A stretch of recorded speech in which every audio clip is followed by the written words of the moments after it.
ಕ್ರಿಸ್ತನಲ್ಲಿ ಪ್ರಿಯರೇ, ಯೇಸುವಿನ ನಾಮದಲ್ಲಿ ನಿಮ್ಮೆಲ್ಲರನ್ನು ಕೂಡ ಈ ಒಂದು ಸೋಮವಾರದ ಬೆಳಗ್ಗೆ ನಿಮ್ಮೆಲ್ಲರನ್ನ ಸಂಧಿಸುವುದರಲ್ಲಿ ನಾನು ಬಹಳ ಸಂತೋಷ ಪಡ್ತೇನೆ. ಎಲ್ಲರೂ ಹೇಗಿದ್ದೀರಾ? ನೆನ್ನೆ ದಿನ ಎಲ್ಲರೂ ಆಲಯಕ್ಕೆ ಹೋಗಿ ದೇವರನ್ನು ಮಹಿಮೆ ಪಡಿಸಿ ಸಂತೋಷವಾಗಿ ಒಂದು ವಾರವನ್ನು ಆರಂಭಿಸಿದ್ದೀರಾ ಎಂಬುದಾಗಿ ನಾನು ನಂಬ್ತೇನೆ.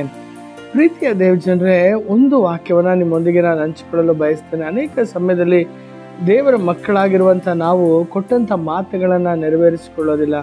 ಅದು ನಮ್ಮ ಜೀವಿತದಲ್ಲಿ ಅದು ಶಾಪವಾಗಿ ಮಾರ್ಪಡುವಂಥದ್ದಾಗಿದೆ.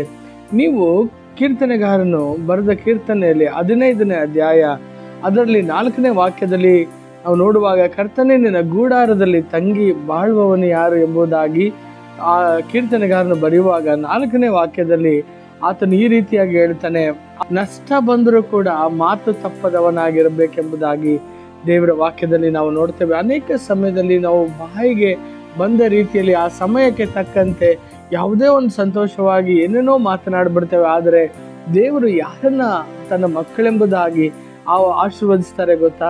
ಯಾರು ನಷ್ಟವಾದರೂ ಕೂಡ ಹೇಳಿದ ಮಾತನ್ನ ತಪ್ಪದೇ ಇರುವವರಾಗಿರ್ಬೇಕು. ಪ್ರಿಯರೇ, ಅನೇಕ ಸಮಯದಲ್ಲಿ ನಾವು ಹೇಳ್ತೇವೆ, ದೇವರೇ ಮುಂಜಾನೆ ನಾನು ಎದ್ಬಿಟ್ಟು ಇನ್ಮೇಲೆ ನಾನು ಪ್ರಾರ್ಥನೆ ಮಾಡ್ತೇನೆ, ದೇವರೇ ನಿನ್ನ ರಾಜ್ಯಕ್ಕೋಸ್ಕರ ಇಷ್ಟೊಂದು ನಾನು ದೇವರಿಗೆ ನಾನು ಕೊಡ್ತೇನೆ ಪ್ರತಿ ತಿಂಗಳು.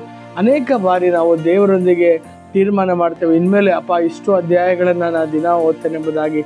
ಆದರೆ ದೇವರ ಒಂದು ಗೂಡಾರದಲ್ಲಿ ತಂಗಿ ಬದುಕುವವನು ಎಂಥವನಾಗಿರ್ಬೇಕಂತೆ, ಆತನು ನಷ್ಟವಾದರೂ ಕೂಡ ಮಾತು ತಪ್ಪದವನಾಗಿರ್ಬೇಕು. ನಾವು ಹೇಳ್ತೇವೆ, ಇಲ್ಲ ಬ್ರದರ್, ನಾನು ಕಮಿಟ್ ಮಾಡಿದ್ದು ನಿಜಾನೇ, ನಾ ಪ್ರಾರ್ಥನೆ ಮಾಡ್ತೀನಿ ಎಂಬುದಾಗಿ ಹೇಳಿದ್ದು ನಿಜ, ಆದರೆ ಆಗ ಪರಿಸ್ಥಿತಿ ಬೇರೆ ಆಗಿತ್ತು, ಈಗ ಹಾಗೆ ಇಲ್ಲ. ನನಗೆ ಕೊಡಬೇಕು ದೇವರ ರಾಜ್ಯಕ್ಕೆ ಎಂಬುದಾಗಿ ನನಗೆ ಆಸೆನೆ, ಆದರೆ ಅವಾಗ ಬೇರೆ ಇತ್ತು, ಈಗ ಬೇರೆ ಇಲ್ಲ. ಇವಾಗ ಹೊಸ ಕೆಲಸ ಬಂದಿದ್ದರಿಂದ ನಾನು ಹೆಚ್ಚಾಗಿ ಪ್ರಾರ್ಥನೆ ಕೂಟಗಳಿಗೆ ಬರೋಕ್ಕಾಗಲ್ಲ.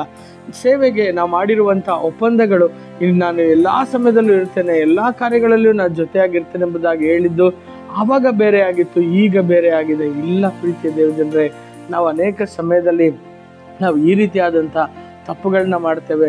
ಆದರೆ ಕರ್ತನ ಸೇವಕನಾಗಿ ನಾನು ನಿಮಗೆ ಹೇಳ್ತೇನೆ, ದೇವರು ದೊಡ್ಡ ದೊಡ್ಡ ಕಾರ್ಯಗಳನ್ನು ನಮ್ಮಿಂದ ಮಾಡುವಂಥ ಕಾರ್ಯಗಳನ್ನು ಆತನು ನೋಡುವುದಕ್ಕಿಂತ ಹೆಚ್ಚಾಗಿ ಚಿಕ್ಕ ಚಿಕ್ಕ ಕಾರ್ಯಗಳಲ್ಲಿ ನಾವು ಎಷ್ಟು ನಂಬಿಗಸ್ತರಾಗಿದ್ದೇವೆ ಎಂಬುದಾಗಿ ದೇವರು ನೋಡುವಂಥವರಾಗಿರ್ತಾರೆ. ಆದುದರಿಂದ ಈ ದಿನ ಒಂದು ಬಾರಿ ಪರಿಶುದ್ಧಾತ್ಮನ ಬಳಿಯಲ್ಲಿ ನೀವು ಸಹಾಯ ಕೇಳಿ ನೋಡಿ. ಅಪ್ಪ, ನಾನು ಏನಾದರೂ ಆ ರೀತಿಯಾಗಿ ನಾನು ಮಾಡಿ ಒಂದು ಒಪ್ಪಂದವನ್ನು ಒಂದು ತೀರ್ಮಾನವನ್ನು ಮಾಡಿ ಈ ದಿನ ಆ ಮಾತಿಗೆ ಇಲ್ಲದವನಾಗಿದ್ದೇನಾ? ಈ ದಿನ ಅನೇಕ ರೀತಿಯಾದಂಥ ತೊಂದರೆಗಳನ್ನು ನೀವು ಅನುಭವಿಸ್ತಾ ಇರ್ಬೋದು ಕೆಲಸದಲ್ಲಿ. ಕಾರಣ ಏನು? ಆ ದಿನ ಕೆಲಸ ಇಲ್ಲದೇ ಇರುವಂಥ ಸಮಯದಲ್ಲಿಯೋ ಅಥವಾ ಬೇರೆ ಕೆಲಸದಲ್ಲಿ ಕಡಿಮೆ ಸಂಬಳದಲ್ಲಿ ಇದ್ದಾಗಲೂ ಕೂಡ ನೀವು ದೇವರಿಗೆ ನೀವು ನಂಬಿಗಸ್ತರಾಗಿ ಪ್ರಾರ್ಥನೆಯಲ್ಲಿಯೋ ದೇವರ ವಾಕ್ಯದಲ್ಲಿಯೋ ಅಥವಾ ದೇವರಿಗೆ ಕೊಡುವಂಥದ್ರಲ್ಲಿಯೋ ಅಥವಾ ಸೇವೆಯಲ್ಲಿ ಪಾಲ್ಗೊಳ್ಳೋದರಲ್ಲಿಯೋ ನೀವು ನಿರಂತರವಾಗಿ ಅದರಲ್ಲಿ ಬಂದು ಎಡೆಬಿಡದೆ ನೀವು ಕೊಟ್ಟಂಥ ಮಾತಿನಂತೆ ಇದ್ದಿದ್ದರಿಂದಲೇ ದೇವರು ನಿಮಗೆ ಉನ್ನತಿಯನ್ನು ಕೊಟ್ಟು ಈ ಕೆಲಸವನ್ನು ಕೊಟ್ಟರು. ಆದರೆ ಈ ಕೆಲಸ ಸಿಕ್ಕ ನಂತರ ನೀವು ಮಾತು ತಪ್ಪದವರಾಗಿದ್ದೀರಾ? ನೀವು ಎಲ್ಲ ವಿಷಯದಲ್ಲೂ ನೀವು ಮಾಡಿರುವಂಥ ಆಣೆ, ದೇವರ ಮುಂದೆ ನೀವು ಮಾಡಿರುವಂಥ ತೀರ್ಮಾನಗಳಲ್ಲಿ ನೀವು ಬದ್ಧರಾಗಿದ್ದೀರಾ ಎಂಬುವಂಥದ್ದನ್ನು ಒಂದು ಬಾರಿ ಯೋಚನೆ ಮಾಡಿ ನೋಡುವಾಗ ಅಲ್ಲೇ ನಮ್ಮ ಒಂದು ಸಮಸ್ಯೆಗೆ ಪರಿಹಾರ ಸಿಗುವಂಥದ್ದಾಗಿದೆ. ಈ ದಿನ ಇದನ್ನು ಅಲಕ್ಷ್ಯ ಮಾಡದೆ ದೇವರೇ ನಿಮ್ಮೊಂದಿಗೆ ಮಾತನಾಡ್ತಿದ್ದಾರೆ ಎಂಬುದಾಗಿ ತಿಳಿದು ಯಾಕೆ ನೀವು ನಿಮ್ಮ ಜೀವಿತಗಳನ್ನು ಬದಲಾಯಿಸಿಕೊಳ್ಬಾರ್ದು? ಹೌದು ಪ್ರೀತಿಯ ದೇವಜನರೇ, ತಿಂಗಳಿನ ಅಂತ್ಯಕ್ಕೆ ಬಂದ್ಬಿಟ್ಟಿದ್ದೇವೆ. ಈ ಹೊಸ ತಿಂಗಳು ಹೊಸ ಆಶೀರ್ವಾದಗಳೊಂದಿಗೆ ನೀವು ಕಾಣಬೇಕಂದ್ರೆ ಈ ಒಂದು ದಿನಗಳಲ್ಲಿ ದೇವರ ಸಮ್ಮುಖದಲ್ಲಿ ಪ್ರಾರ್ಥನೆ ಮಾಡ್ರಿ. ಅಪ್ಪ, ನಾನು ಮಾಡಿದ್ದು ತಪ್ಪೆ, ದೇವರೇ, ನಾನು ತೆಗೆದುಕೊಂಡಂಥ ಒಪ್ಪಂದವು ನಿರ್ಧಾರಗಳೇನಿದೆಯೋ ಆ ತೀರ್ಮಾನಗಳಿಗಿಂತ ಹೆಚ್ಚಾಗಿ ನಾನು ಇನ್ನೂ ಕೊಡಬೇಕಾಗಿತ್ತು. ಆದರೆ ನಾನು ಏನೇನೋ ಕಾರಣಗಳನ್ನ ಹೇಳಿ ನಾನು ಆ ರೀತಿಯಾಗಿ ನಿನ್ನ ಒಂದು ಸೇವೆಗೆ ನಾನು ಕೊಡದೆ ಹೋದೆ, ನಾನು ನಿನಗೆ ಸಮಯ ಕೊಡದೆ ಹೋದೆ, ನಿನ್ನ ಸಮ್ಮುಖದಲ್ಲಿ ವಾಕ್ಯಕ್ಕೆ ನಾನು ಸಮಯ ಕೊಡದೆ ಹೋದೆ. ಈ ದಿನ ನನ್ನ ಸೇವಕರೊಂದಿಗೆ ನಾನು ಸೇರಿ ಸೇವೆ ಮಾಡದೆ ಅನೇಕ ಕಾರಣಗಳನ್ನೇ ನಾನು ಹೇಳ್ತಾ ಇದ್ದೇನೆ. ಆದ್ದರಿಂದಲೇ ನನ್ನ ಜೀವಿತದಲ್ಲಿ ಇಷ್ಟೆಲ್ಲ ನಾನು ಏಟು ತಿಂತಾ ಇದ್ದೇನೆ. ದೇವರೇ, ನಾನು ತಿರುಗಿ ಬರ್ತೇನೆ ಎಂಬುದಾಗಿ ಪ್ರಾರ್ಥನೆ ಮಾಡಲು ಒಪ್ಪಿಸಿಕೊಡುವಿರಾ? ನನ್ನೊಂದಿಗೆ ಸೇರಿ ಪ್ರಾರ್ಥನೆ ಮಾಡೋಣ. ತಂದೆಯಾದ ದೇವರೇ, ನಿನ್ನ ವಾಕ್ಯವು ಅದು ಸತ್ಯವಾದದ್ದು ಸ್ವಾಮಿ, ಅದು ಸಜೀವವಾದದ್ದು. ಅಪ್ಪ, ನೀವು ನಿನ್ನ ವಾಕ್ಯದಲ್ಲಿ ಮಾತನಾಡಿರುವಂತೆ ಕೀರ್ತನೆಗಾರನ್ನು ಹೇಳ್ತಾನೆ, ಕರ್ತನೇ ನಿನ್ನ ಗೂಡಾರದಲ್ಲಿ ತಂಗಿ ಬದುಕುವವನು ಯಾರು? ನಿನ್ನ ಪ್ರಸನ್ನತೆಯಲ್ಲಿ ಬಾಳಲು ಯೋಗ್ಯತೆ ಉಳ್ಳವನು ಯಾರು?